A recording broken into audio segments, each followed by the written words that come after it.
14절로부터 17절까지입니다. 마태복음 8장 14절로 17절.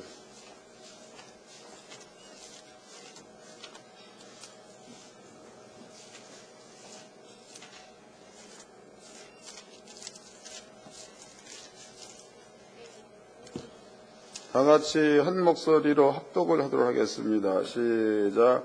예수께서 베드로의 집에 들어가사 그의 장모가 열병으로 앓아 누운 것을 보시고 그의 손을 만지시니 열병이 떠나가고 여인이 일어나서 예수께 수종들더라.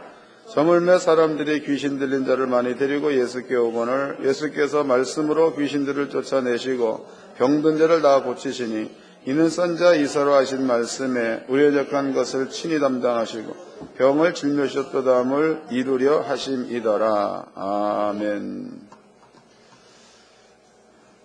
드려진 예물 위해서 기도하겠습니다. 11조 헌금 박은주 드렸습니다. 주일헌금 박은주, 11조 헌금 이주연, 주일헌금 이주연. 걸어가신 아버지 하나님 고맙습니다. 주님 앞에 10의 1조 예물을 구별해서 드렸습니다. 아버지께서 예물을 흠양해 주시옵시고 나머지 10의 9조를 거제로 구별해 주옵소서. 땅에서 이 물질을 사용하게 되면 끊임없는 물질의 샘이 열린다라고 성경은 말하고 있습니다. 드린 손길 기억해 주셔서 그 복이 임하게 하여 주옵소서. 주일 예물도 드렸습니다. 공수로 오지 아니하고 아버지 앞에 예물 가지고 오라 한 그 명령에 순종해서 귀한 예물 드렸습니다. 주여 받아주시옵시고 한 주간 동안에 더럽고 추악한 저주가 역사하지 못하게 하여 주옵소서. 예수 이름으로 기도합나이다. 아멘. 오후 시간에 증거해드릴 말씀의 제목은요, 이루기 위하여입니다. 이루기 위하여. 이 말씀도 여러분들의 이해를 잘 좀 하셔가지고 잊어먹지 말고 그 얘기한 자리에 좀 가 있으세요. 이야기한 자리. 그러니까 우리는 그 얘기를 할 때 하나님께서 나를 위해서 일해 주시기를 원한다 이런 말들을 많이 합니다. 또 기도 내용도 보면 하나님께서 뭔가를 구원해 줄 것을 기도를 많이 합니다. 그런데 제가 이제 지금까지 목회를 쭉 해오면서 보았을 때에 그 기도는 한 80%는 잘못된 기도야. 그게 제대로 된 기도가 아닙니다. 그러니까 잘 좀 깨달아 가지고 하나님으로 하여금 일할 수 있는 길을 여러분들 스스로가 열어주시기를 바랍니다. 내가 아무리 일을 하려고 해도 내가 하는 일은 하나님의 전능함을 따라갈 수가 없다고. 또 반대로 하나님이 하시는 작은 일이야. 그 작은 일은 내 일생에 최선을 다해서 일한 것보다도 그 일은 크다는 겁니다. 그러니까 요만한 여러분들이 하는 것과 이따만한 아버지가 하시는 것과는 차이가 있으니까 좀 깨닫고 좀 그러한 길로 들어서시기를 바랍니다. 먼저 이제 그 예를 좀 들어보도록 하자고. 예입니다. 예. 저는 그 옛날에 군대를 갔다 왔습니다. 군대를 가면 거기에는 사람 죽이는 걸 배우지요. 사람 죽이는 거. 그런데 저는 그 원래 그 포병회가 있었으니까 포병은 뒤에 서가지고 보병을 지원 사격해 줍니다. 이제 산이 만약에 이렇게 있다. 여기가 평지다. 그러면 보병회도 전투를 합니다. 전투를 쭉 한다고. 그러면 적군들도 여기에서 이제 진을 이렇게 치고 전투 준비를 하겠죠. 그러면 전투 개시 직전에 이 꼭대기가 이제 그 관측소라고 말하죠. 여기에서 관측을 해. 이 포에서부터 우리 군까지의 거리는 1km다. 그 다음에 이제 적군까지의 거리는 1km, 500이다. 이렇게 이제 관측을 했다고. 그러면은 전쟁이 시작되기 직전에 여기 관측소에서 포 사격 명령을 내리죠. 사격 명령. 전방 몇 킬로 지점, 또 이제 뭐 좌로 얼마, 우로 얼마, 그래서 포신을 조정을 잘해가지고 포를 쏘게 합니다. 그럼 폭탄이 쭉 날아가가지고 바로 여기에 떨어지죠. 지원 사격을 전부 다 끝나고 난 그 다음에 관측소에서 포탄 중지 명령을 내립니다. 그러면 이제 사격 중지 명령이 떨어진과 동시에 가서 이제 막 쌈박질을 한다 이제. 이런 것들을 군대에서 배웁니다. 사람 죽이는 거. 그런데 만약에 화포는 준비되어 있습니다. 근데 관측병이 여기 안 올라갔다. 그리고 또 보병들도 진을 형성하지 못하고 있다. 이 경우에는 이런 그 작전을 전부 다 수립해 놨다 그래도 포병 마음대로 포를 쏠 수가 없는 겁니다. 이건 아무것도 안 되는 거다고. 아무것도. 그러니까 포병을 하여금 포를 쏘아가지고 적군을 갖다가 초토화시킬 수 있는 길은 먼저 진영이 짜여져 있어야지만이 가능하다는 거다고. 진영이. 너무 쉽죠? 이거 뭐 그냥 들으면 아는 얘기다고. 군대들 다 갔다 왔으니까. 여기에서 하는 얘기도 그 얘기입니다. 이 얘기도 요거 똑같은 얘기다고. 다시 읽어드리겠습니다. 17절입니다. 이는 선자 이사로 하신 말씀이 우리 연약한 것을 친히 담당하시고 병을 짊어지셨도다 함을 이루려 하심이더라. 그러니까 지금 여기에 이제 이 말씀이 기록되기 직전에 14절 말씀에 예수님께서 이제 베드로의 장모의 집에 갑니다. 거기 가서 베드로와 장모 걸려있던 10병을 꾸짖지요. 10병아 떠나가라 그랬습니다. 그때 10병이 떠나고 베드로 장모가 예수님 앞에 수종을 들었습니다. 이 사건만 있는 게 아니고 그 외에도 많은 병든 자가 예수께 와가지고 치료를 받았다. 성경은 얘기하기를 예수께서 말씀으로 귀신을 내어쫓고 예수께서 말씀으로 병을 치료하시고 그 다음에 쓴 말이 선지자 이사야로 하신 말씀을 이루려 하심이었더라 이렇게 표현했다고. 선지자 이사야로 하신 말씀을 이루려 하셨더라.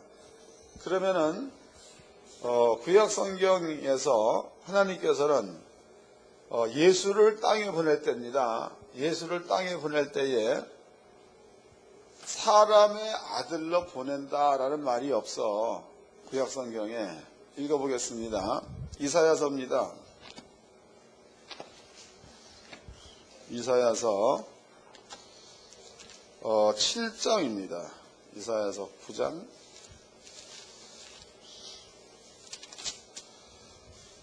이사야서 9장 6절 읽겠습니다. 이사야서 9장 6절. 이는 한 아기가 우리에게 낳고 한 아들을 우리에게 주신 바 되었는데 그 어깨는 정사를 메었고 그 이름은 기묘자라 모사라 전능하신 아버지 하나님이라 영존하신 아버지라 평강의 왕이라 할 것이니라 해서 전능하신 하나님도 여호와께 붙일 수 있는 말입니다. 영존하신 아버지도 여호와께 붙일 수 있는 말, 평강의 왕도 여호와께 붙일 수 있는 말이다 그 말이에요. 그럼 이것은요, 보라 하나님께서 여기 이제 6절입니다. 이는 한 아기가 우리에게 낳고 한 아들을 우리에게 주신 바 되었는데 그 어깨는 정사를 메었고 그 이름은 기묘 그랬으니까 아기의 이름이 그렇다는 겁니다. 아기의 이름. 그럼 아기의 이름이 하나님께만 붙여줄 수 있는 말로 표현해 놓은 거니까 아기가 땅에 올 적에는 그냥 사람의 아들로 온 거요. 여호와께서 아기의 모양으로 온 겁니까? 여호와께서 아기의 모양으로 왔다 그 뜻이죠. 또 이것을 신약 성경에서는 예수를 보고 주의 이름으로 오시는 이 이런 말을 썼다. 그러니까 여호와 이름으로 왔다 그 뜻입니다. 때문에 예수가 땅에 온 것은 우리가 눈으로 보기에는 육적인 예수를 눈으로 볼 수 있는 거지만 예수가 땅에 오는 경로로 본다면은 여호와께서 아기로 왔다. 혹은 주의 이름을 가지고 왔다로 표현할 수 있는 겁니다. 그렇다면은요, 우리 눈으로 보기에 예수님은 육적으로 우리와 같은 사람이지만, 그렇지만은 구약 성경에 예언된 말대로라면 하나님께서 왔다가 되는 겁니다. 하나님께서 왔다. 그렇다면은 요거를 기억해 놓으시고 요거를 자 이제는 출애굽기로 가봅시다. 출애굽기 17장입니다. 출애굽기 17장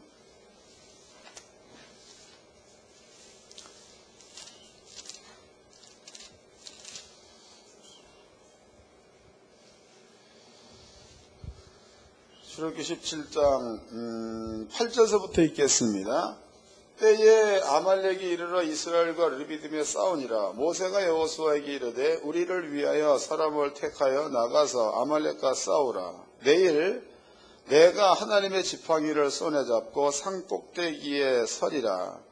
여호수아가 모세의 말대로 행하여 아말렉과 싸우고 모세와 아론과 훌은 산꼭대기 올라가서 모세가 손을 들면 이스라엘이 이기고 손을 내리면 아말렉이 이기더니 그랬단 말이에요. 그러면 이 말은 이제 이스라엘 민족이 아말렉과 이제 전투를 합니다. 아말렉과. 그런데 그때의 모세는 산에 올라가 가지고 두 손을 들고 있었다라고 나와 있죠. 근데 요 말은 하나님께서 모세한테 네가 손을 들면 이스라엘이 이긴다 이래 놨어. 손을 들면 이스라엘이 이긴다. 그 다음에 네가 손을 내리면 아말렉이 이긴다 이렇게 얘기해 놨다고. 이거 아버지가 해놓은 말입니다. 그 다음에 이제 전쟁이 벌어졌습니다. 그럼 모세가 손을 들면 이스라엘이 이기고 모세가 손을 내리면 아말렉이 이기는 현상이 일어나겠죠. 요거를 아까 우리가 읽어봤던 그 마태복음 8장 말씀 밀어본다면 하나님께서 선지자 이사야로 하신 말씀을 이루려 하심이라 해서 그 말씀 여기다 집어넣어 보자고. 하나님께서 이제 모세한테 네가 손을 들면 이스라엘이 이긴다. 네가 손을 내리면 아말렉이 이길 거다라고 하나님께서 말씀해 놓은 겁니다. 말씀. 그러면 모세가 손을 들면 이스라엘이 이기는 일은 하나님께서 당신이 해놓은 말을 이루려 하심이다가 되는 거죠. 다시 읽어보자고. 9절입니다. 모세가 여호수아에게 이르되 우리를 위하여 사람을 택하여 나가서 아말렉과 싸우라. 내일 내가 하나님의 지팡이를 손에 잡고 산꼭대기에 서리라. 여호수아가 모세의 말대로 행하여 아말렉과 싸우고 모세와 아론과 훌은 산꼭대기에 올라가서 모세가 손을 들면 이스라엘이 이기고 손을 내리면 아말렉이 이기더니 그랬으니까 하나님이 해놓으신 말씀대로 하나님께서 이루신다가 되는 거다고. 이루신다. 이것뿐만이 아니죠. 한 가지 예를 더 들어보자고. 출애굽기 가까운데 14장을 봅시다. 14장.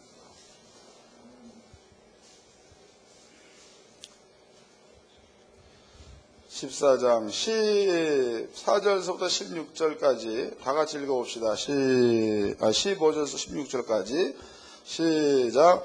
여호와께서 모세에게 이르시되 너희는 어찌하여 내게 부르짖느냐. 이스라엘 자손을 명하여 앞으로 나가게 하고 지팡이를 들고 손을 바다 위로 내어 밀어 그것으로 갈라지게 하라. 이스라엘 자손이 바다 가운데 육지로 행하리라 그랬습니다. 그러면 하나님께서 모세야 바다를 향하여 지팡이를 내어 밀어라. 바다가 갈라질 거다 그랬습니다.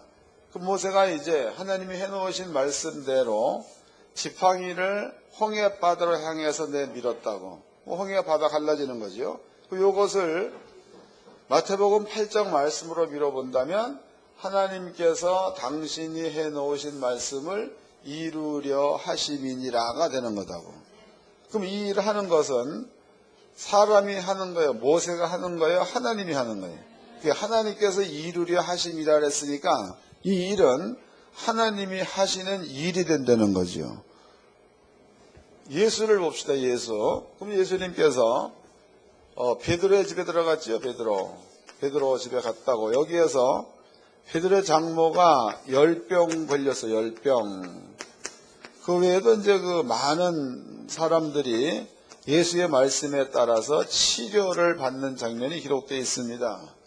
그러면 예수님께서 구약 성경의 선지자 이사야의 글에 이미 하나님이 말씀해 놓으시기를 병을 짊어졌도다. 이건 이사야서 53장에 나와 있죠. 채찍에 이런 데 있지 않습니까?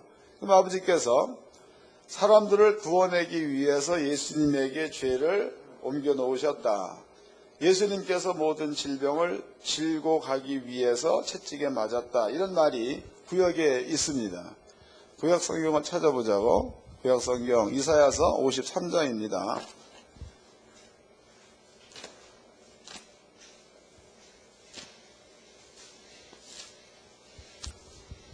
53장 5절서부터 읽어드리겠습니다.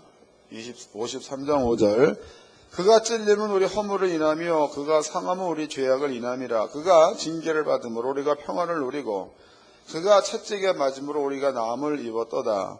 우리는 나 양 같아서 그릇 행하여 각기 제 길로 갔거늘 여호와께서는 우리 무리의 죄악을 그에게 담당시키셨도다 그랬다고. 이 말은 이사야 시대의 예수에 관해서 아버지가 해놓은 말씀입니다. 해놓은 말씀. 거기 보니까 예수가 채찍에 맞으면 우리가 나음을 입었도다라는 말이 있다고. 우리 무리의 죄악을 예수님에게 담당시켰다라는 말이 있습니다.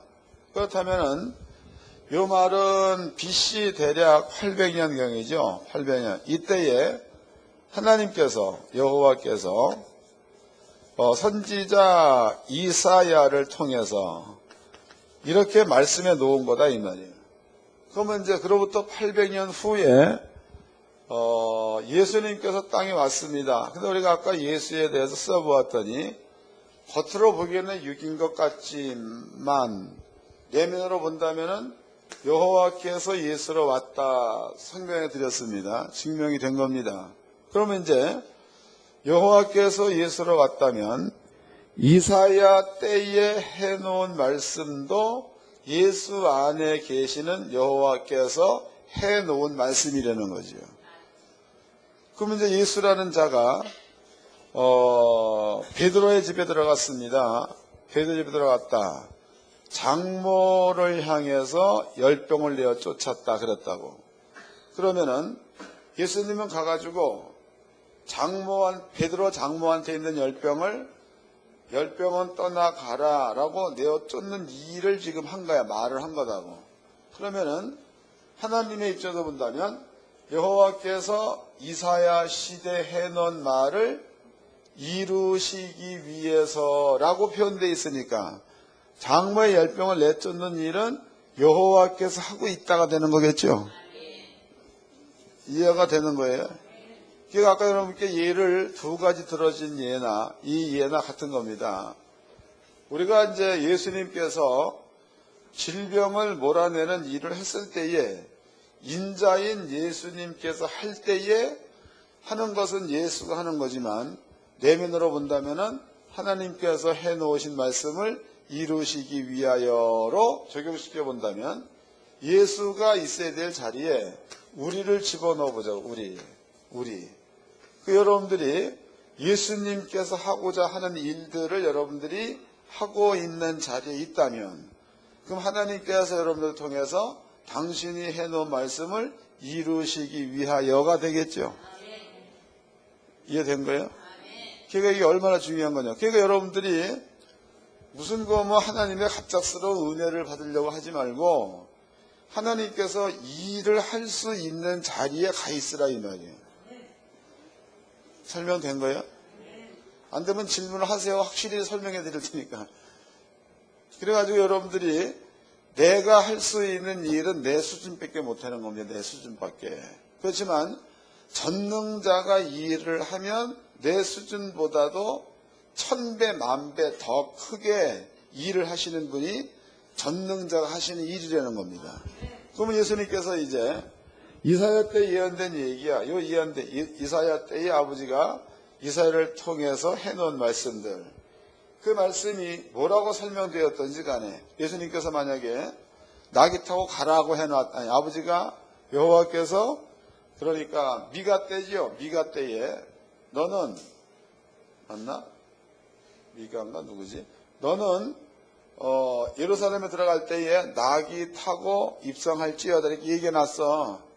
그럼 예수님은 나귀 타고 가려고 나귀를 찾으면 하나님께서는 예수 안에서 나귀를 찾게 만들어주는 일, 나귀 타고 들어갈 적에 호산나 찬송하일다 다윗 자손이라고 헌화하는 소리를 나게 만드는 일, 이런 일들은 전부가 다 아버지가 한다 이런 뜻이 되겠죠.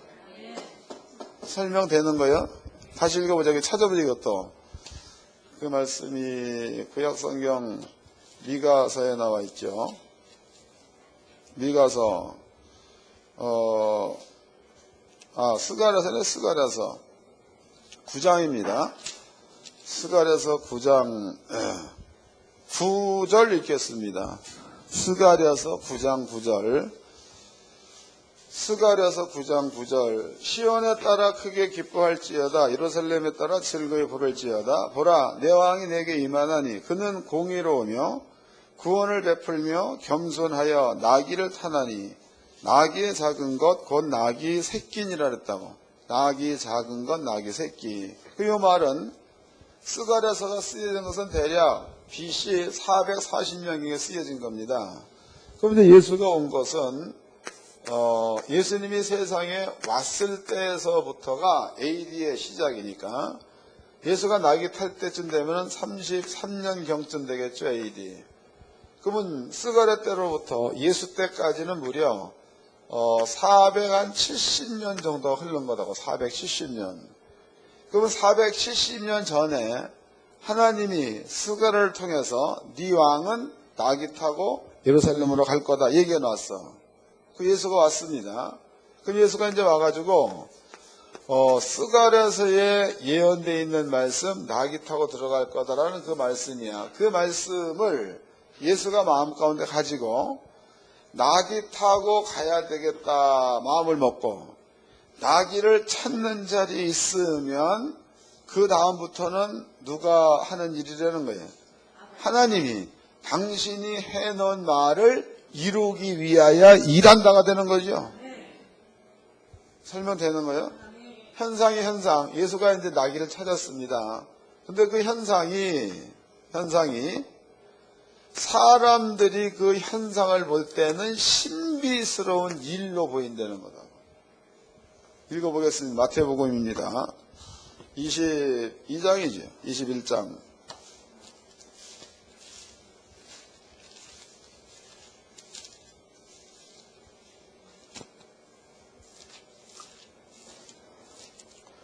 마태복음 21장 1절서부터 읽겠습니다. 1절. 저희가 예루살렘에 가까이 와서 감람산 벳박에 이르렀을 때에 예수께서 두 제자를 보내시며 이르시되 너희 맞은편 마을로 가라. 곧 매인 나귀와 나귀 새끼가 함께 있는 것을 보리니 풀어 내게로 끌어오라. 만일 누가 무슨 말을 하거든 주가 쓰시겠다 하라. 그리하면 즉시 보내리나 하시니 해서 여기를 보자고. 이제 지금 예수님께서 이게 지금 이제 우리나라에는 이제 그런 모습을 보기가 어려운데요. 옛날에 저 어렸을 때야. 내가 이제 나이가 24살인가 25살 때 내가 제대를 했습니다. 4살 때인가 제대를 했다고. 제대로 해가지고 집에 가봤더니 이렇게 이제 길이 있으면은 여기 연못입니다. 연못 여기에다가 소 한 마리 매놓고 송아지 옆에 있고. 근데 이러한 그 광경은 여기만 있는 게 아니고 시골이라면 어느 집에나 있을 법한 이야기죠. 이 광경은. 그러면 예루살렘이라는 그 주변에도 나귀와 나귀 새끼가 있는 것은 그 집에만 있는 게 아니에요. 어디에도 그런 것들은 있을 만한 얘기라는 거예요. 그러면 예수님께서 얘기할 때에 제자들 보고 얘들아 건너편 마을로 가라. 거기가 보면 나귀와 새끼가 매여 있을 거다. 그러면 네가 가서 끌고 오너라. 나귀 주인이 왜 가지고 가느냐라고 묻거든 주가 쓰시겠다고 하라. 이런 얘기를 했습니다. 그럼 예수님께서 지금 머물러 있는 자리는 스가랴서 9장 9절 말씀에 머물러 있는 거죠. 그러면 이제 스가랴서 9장 9절 말씀과 9장 9절 말씀과 예수야 예수. 그 다음에 이제 예수 안에 계시는 여호와 아닙니다. 여호와 하나님께서는요 이미 스가랴 때에 이 말씀을 해 놓으신 겁니다. 그리고 예수님께서 이제 이 말씀 안에 있어 가지고 나기를 찾고 있었으니까 그럼 나머지 모든 환경은 당신이 해놓은 말을 이루려 하심이니라가 돼야 되니까 이때부터는 아버지가 그 일을 해야 된다는 뜻이 되겠죠. 그런 얘기다고. 읽어보자고. 이제 다시 읽겠습니다. 3절서부터 만일 누가 무슨 말을 하거든 주가 쓰시겠다 하라. 그리하면 즉시 보내리라 하시니. 다시 4절 이는 선지자로 하신 말씀을 뭐라는 거예요? 거봐요. 이루려 하심이라. 일러스되 시온의 딸에게 이르기를 내 왕이 내게 임하나니 그는 겸손하여 나귀 곧 멍에 매는 짐승의 새끼를 탑도다 하라 하였느니라 그랬으니까 이 말씀을 이루기 위해서 예수가 나귀를 요구하고 있다 이 뜻이다고. 그러면 요구한 것은 예수가 요구한 거지만 영적인 세계로 본다면 여호와께서 해놓으신 말씀이기 때문에 그가 이루신다는 거죠. 설명된 거예요? 그럼 여러분들이 이제 병든 자한테 손을 낫는다. 이것은 예수가 해놓은 말씀이라고. 그럼 여러분들이 이제 병든 자한테 손 얹는 행위를 하게 되면 얻는 것은 내가 얻는 거지만 기록된 말씀을 이루기 위해서 여호와께서 일한다가 되겠죠. 또 성경은 이거는 고린도전서입니다. 고린도전서 3장 16절 말씀에서 너희가 하나님의 성전인 것과 하나님의 성령이 너희 안에 계시는 줄 알지 못하느냐 이 말이 기록되어 있습니다. 또 갈라디아서 2장 20절이에요. 너희 안에 계시는 이는 예수니. 빌립보서 2장 13절 말씀입니다. 너희 안에 계시는 이는 하나님이시니 그랬단 말이에요. 그 우리를 성전 삼고 하나님께서 우리 속에 임재해 계신 이것이나 여호와께서 예수가 인자로 올 때에 예수 안에 함께 온 그것이나 형상으로부터 하면 같은 거죠. 이 같은 겁니다. 그럼 예수님께서 나귀 타고 가려는 하나님의 말 가운데 머물러 있었더니 환경이 열어진 그것이나 예수가 같습니다. 우리 안에 하나님께서 임재해 계셔. 우리가 이제 주일날 와가지고 말씀을 듣지 않습니까? 이 말씀을 들어서 이 말씀의 자리에 여러분들이 머물러 있어서 그 말씀을 이루려는 행위를 하게 되면 그때부터는 여러분 속에 임재해 계신 하나님께서 그 말씀을 이루시기 위하여 일한다 이 뜻이다고. 감이 잡히는 거예요. 여러분들이 스스로 하려는 것보다도 이런 길을 알아가지고 하나님으로 하여금 일하게 만든다면 여러분들 삶은 어렵겠습니까? 편하겠습니까? 편하지. 어려운 게 아니라는 거죠. 오후 시간에도 매우 중요한 말씀을 증거해 드렸습니다. 그러니까 머리가 나빠도 잊어먹지 말라고 이런 것들은 좀 다른 사람 돈 받을 건 좀 잊어먹고 이런 거 잊어먹지 마세요. 그러면 말씀은 금방 까먹고 남한테 돈 5만 원 받을 거는 금방 기억해내가지고 월요일 아침에 머릿속에 돈 받을 것만 생각. 오늘은 누구네 집에서 얼마를 받고 그러지 말고 그건 좀 잊어먹어. 하나님께서 어떻게 일하실 수 있도록 할 수 있느냐를 기억해서 그 자리에 머물러 있으면 돈 받는 거는 하나님이 받아준단 말이에요. 이해됐죠? 이렇게 자세히 설명도 못 알아들으면 가자고 일찍 골치 아프게 살아 뭐야 그냥. 옆 사람과 인사 좀 합시다. 팔자 좀 고칩시다. 이제는 성경을 한 군데만 더 보고 마치도록 하겠습니다. 요한복음입니다. 요한복음 15장입니다. 아주 그냥 여기에는 정확하게 명시가 되어 있다고. 요한복음 15장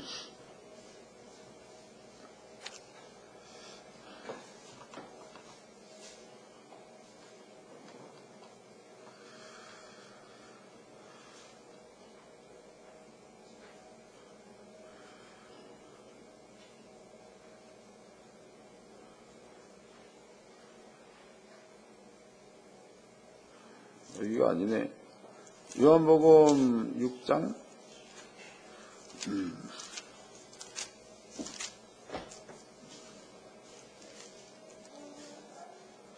6장을 봅시다.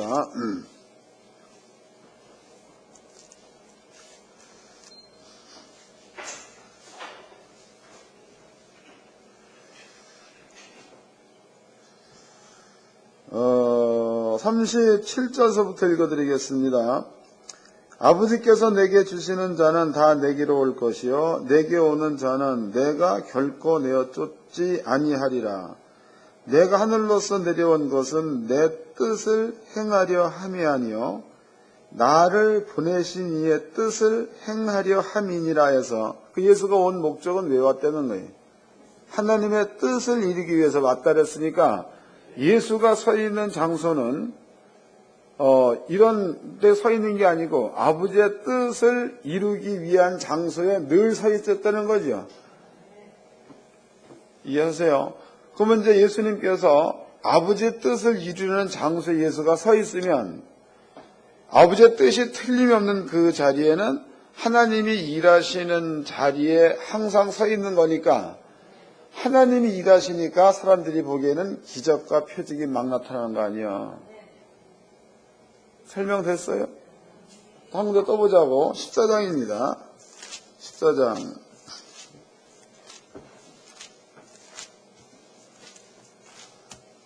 여기에도 조금 다르지만 같은 말입니다. 요한복음 14장 9절서부터 읽겠습니다. 8절서부터 빌립이 가로되 주여 아버지를 우리에게 보여주옵소서 그러면 족하겠나이다. 예수께서 가라사대 빌립아 내가 이렇게 오래 너희와 함께 있으되 내가 나를 알지 못하느냐.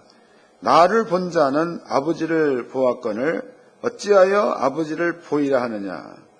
나는 아버지 안에 있고 아버지는 내 안에 계신 것을 내가 믿지 아니하느냐. 너희에게 이르는 말이 스스로 하는 것이 아니라 아버지께서 내 안에 계셔 그의 일을 하시는 것. 누가 한다는 거예요?